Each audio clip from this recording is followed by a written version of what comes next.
amigos católicos, el pueblo católico está viendo este programa con mucha atención, han seguido constantemente los programas y han hecho cantidades de preguntas.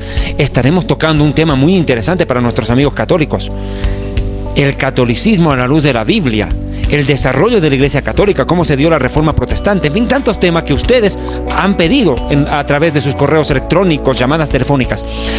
El privilegio de estar con ustedes, enriqueciendo, haciendo erudición, enseñando temas que a veces no se trabaja y que podemos trabajarlo para enriquecer a todo un público tan selecto: católicos, evangélicos, pentecostales, bautistas, testigos de Jehová, adventistas, ateos que nos están viendo. A todos ellos, muchas gracias por vernos. Es que es importante mencionar esto, y gracias, Yatensi, por hacerme recuerdo de esto. Pero también quiero saludar a mi amigo, el pastor Arturo Nore, de la Iglesia Bautista Betania, acá en Ecuador. No es mi rabino, es el pastor. Muchas gracias, David, Yatensi, amados amigos y hermanos. Estamos listos para otro impactante estudio profundo de la palabra de Dios en este su programa, Misterios y Enigmas. Por ende, Biblia, papel y lápiz, pónganse cómodos y a disfrutar de lo que será esta hora de tremendo conocimiento y de enseñanza, David. Arturo, para retomar el tema, en el anterior programa cerré realizando una pregunta a Yatensi. Quienes no lo vieron en el anterior programa, nuevamente lo puntualizo. Yatensi, la Reina Valera es la traducción más utilizada dentro de la Iglesia evangélica. ¿En qué se basaron para traducirla? ¿En el griego, en el hebreo o en qué? Bueno, una muy buena pregunta. La Reina Valera no es una traducción de las copias o manuscritos de las lenguas originales.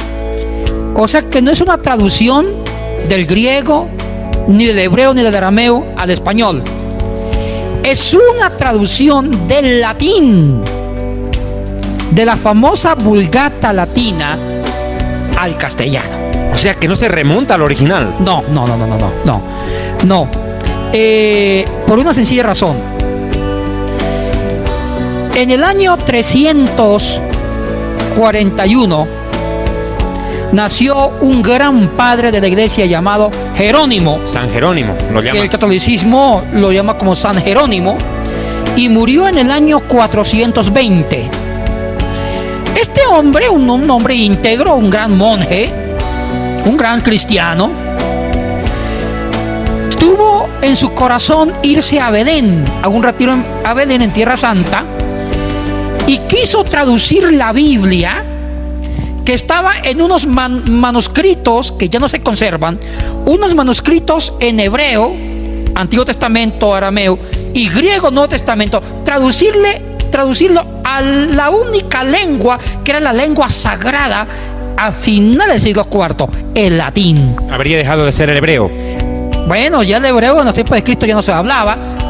Ahora, lo que pasa es que la iglesia antigua, la iglesia de Occidente, en ese momento no habían evangélicos ni protestantes, era una sola iglesia cristiana. Y la única iglesia verdadera era la cristiana, que era tanto para el Imperio de Oriente, para Occidente. Y la Reforma Protestante fue mucho más después, en el siglo XVI. Ahí aparecimos los evangélicos, pero antes del siglo XVI era una sola iglesia. Entonces, Jerónimo dijo: mire, ya nadie lee griego, nadie lee hebreo, y peor arameo. Ahora no sabemos qué dice la palabra de Dios o qué es las escrituras antiguas. Es hora. Y la lengua que se usaba era la lengua oficial de toda la cristiandad de Occidente, de la Europa occidental, era el latín. El latín ya era la lengua sacra, la lengua sagrada.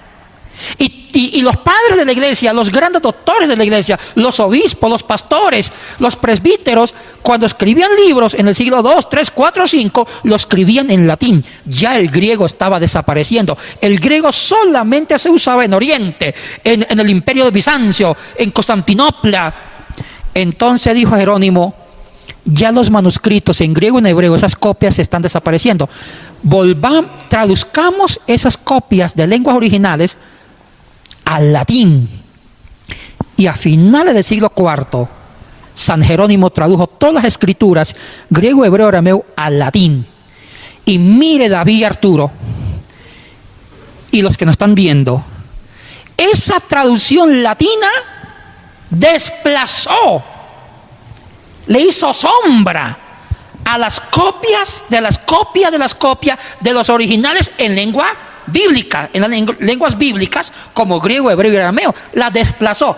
Y a partir de esa traducción, la iglesia empezó a traducir a otras lenguas vernáculas, lenguas que siglos después se llamó el inglés, el castellano, etcétera, etcétera. Lo traducen del latín a esas lenguas. Y la versión latina de las escrituras era la versión leída por los sacerdotes.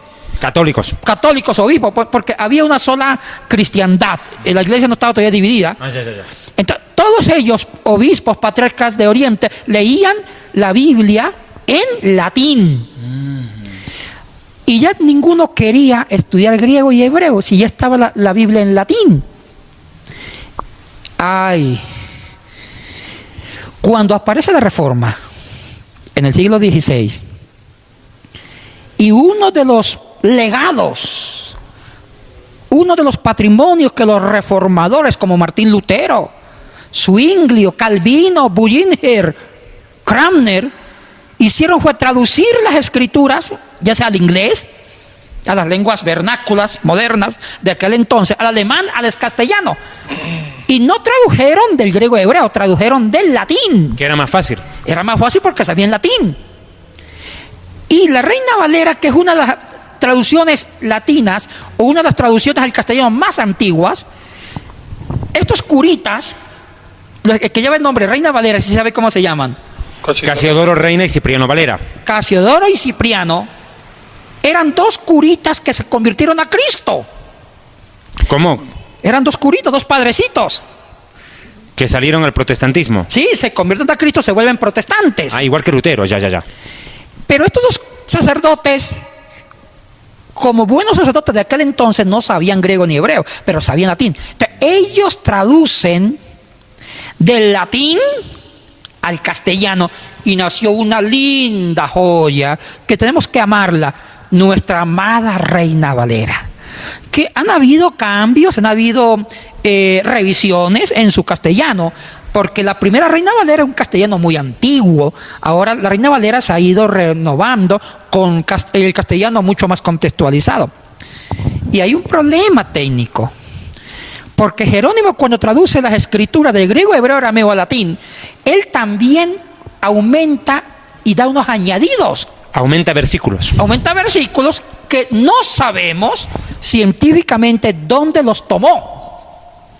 Es por eso que la Reina Valera tiene versículos extras, cosa que no tienen las versiones al español que son traducidas directamente de manuscritos en griego, hebreo y arameo. Es que a eso yo quería llegar. ¿Cuán fidedigna es la Reina Valera? Porque yo te voy a contar una anécdota. En cierta ocasión yo vi un debate entre un evangélico y un testigo de Jehová. Allá en Bolivia, ¿viste? Y el evangélico, tú sabes que nuestros conocidos testigos de Jehová no aceptan la Trinidad. Ellos te dicen, por ejemplo, esto: la palabra Trinidad no está en la Biblia. Bueno, yo tengo una respuesta para ellos, educada y respetuosa. La palabra Trinidad no es la Biblia, viene de Sidón, Tiro y Biblos, 3 ciudades fenicias, y de Biblos viene Biblia, ¿ok? O sea, la palabra Biblia no está en la Biblia, pero la usan. Bueno, aquí no estamos hablando de ese punto, pero yo veía que cuando el evangélico trataba de fundamentar su creencia en la Trinidad, utilizaba un texto que está en Primera de Juan 5:7, y escúchame, querido amigo televidente, que vos estás viendo el programa en distintos países. Por favor, saca tu bolígrafo, tu papel y Biblia y ten la amabilidad de no contestar el teléfono a nadie, porque hay un momento para abstenerse de atender las demás cosas y atender lo que se está enseñando, porque son cosas que, como vos lo has dicho, querido, no se enseñan comúnmente. La Reina Valera describe en Primera de Juan 5:7, no Evangelio Juan, Primera de Juan 5:7, tenga la amabilidad. Porque 3 son los que dan testimonio en el cielo: el Padre, el Verbo y el Espíritu Santo, y estos 3 son uno. Y estos 3 son los que dan testimonio en la tierra: el Espíritu, el agua y la sangre, y estos 3 concuerdan. Bien, de acuerdo a este pasaje, Arturo, el evangélico tendría cómo probar la Trinidad: Así es. el Padre, el Verbo y el Espíritu. Pero vaya sorpresa, hay que reconocerle algo al testigo de Jehová en ese debate.